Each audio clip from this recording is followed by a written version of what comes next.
c'est Laure de la SO, j'espère que vous allez bien. Alors dans cette vidéo, je vais vous parler d'un temps verbal, de l'imparfait.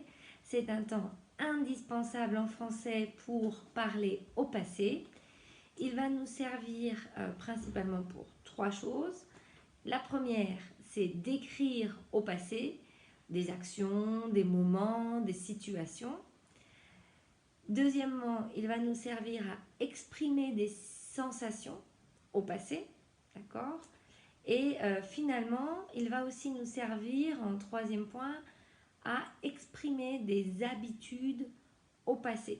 C'est ce thème-là que nous allons travailler ensemble.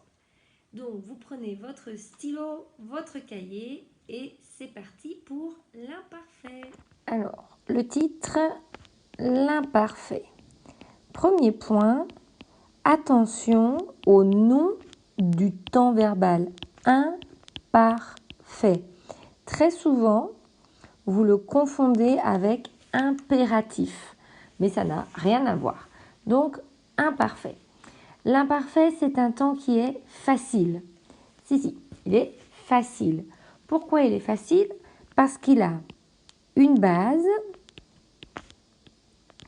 d'accord, pour toutes les personnes et des terminaisons qui sont les mêmes pour tous les verbes, d'accord? Donc, ça c'est quand même plutôt pratique. Et en plus, il y a seulement un seul verbe irrégulier, donc ça va. Donc, on va commencer par la base. La base du verbe, c'est la même base que la base de nous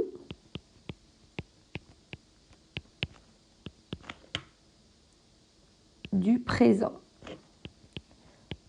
Alors, vous allez me dire, ça c'est facile. Oui, c'est assez facile parce que la base de nous, elle est généralement régulière. D'accord? Donc, je vais vous donner un exemple après. On verra. Donc, pour la base, vous prenez la personne nous du présent et vous prenez la base du verbe. D'accord?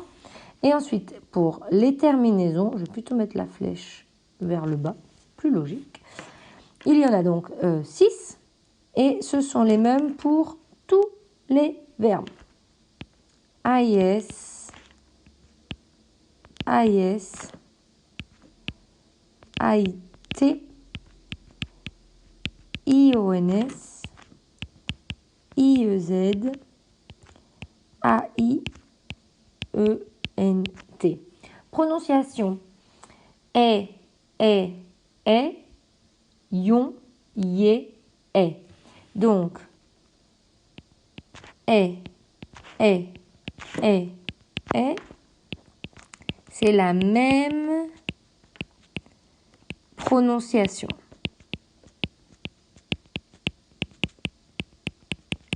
Est, d'accord?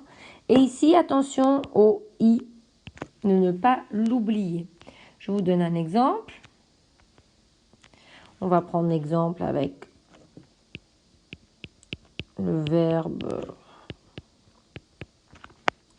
venir.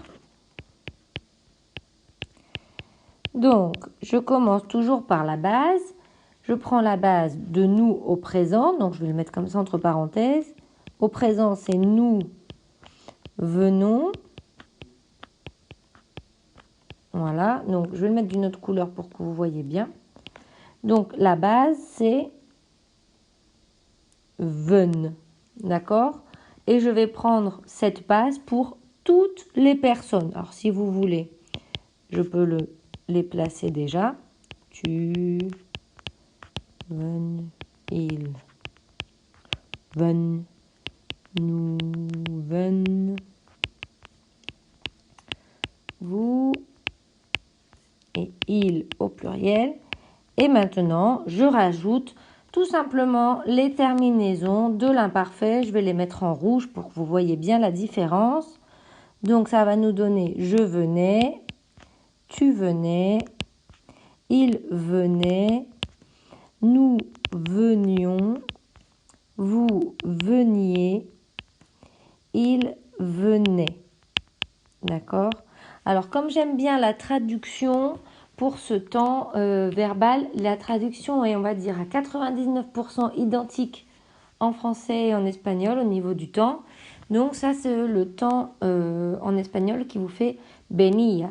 D'accord? La traduction, c'est yo venía, venías, venía, veníamos, veníais, venían. D'accord? Donc, c'est les verbes. Pour les verbes en AR, ça fait andaba. Et pour les autres, ça fait les terminaisons en IA en espagnol. D'accord?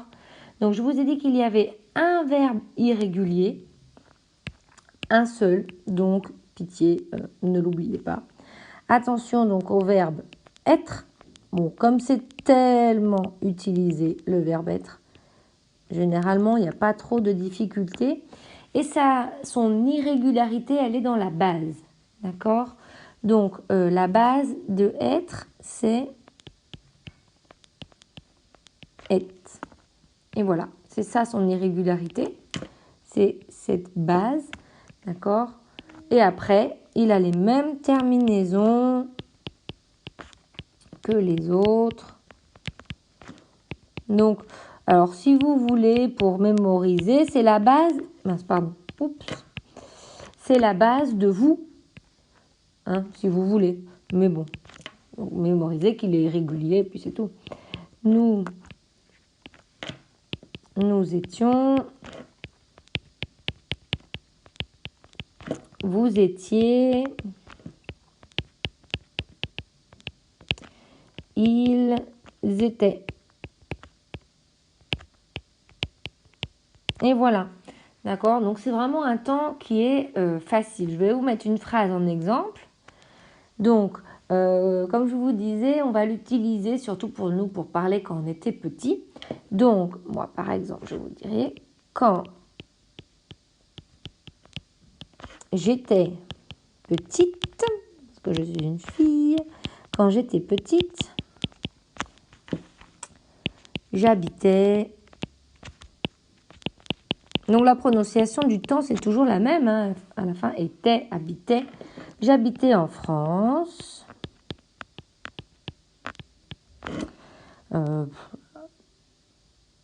Avec ma famille.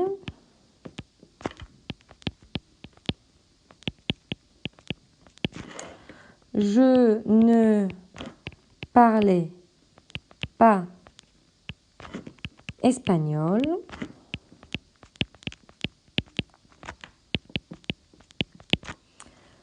J'adorais jouer à la poupée. La poupée, c'est la muñecas. Et avec mon frère,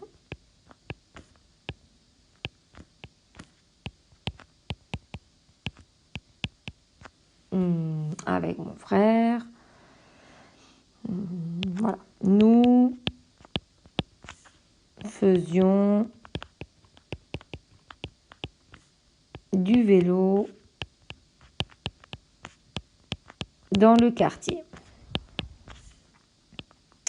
Donc, j'ai volontairement ajouté nous pour que vous voyez la différence. Donc, nous faisions andábamos en bici et nous faisions du vélo dans le quartier en el barrio.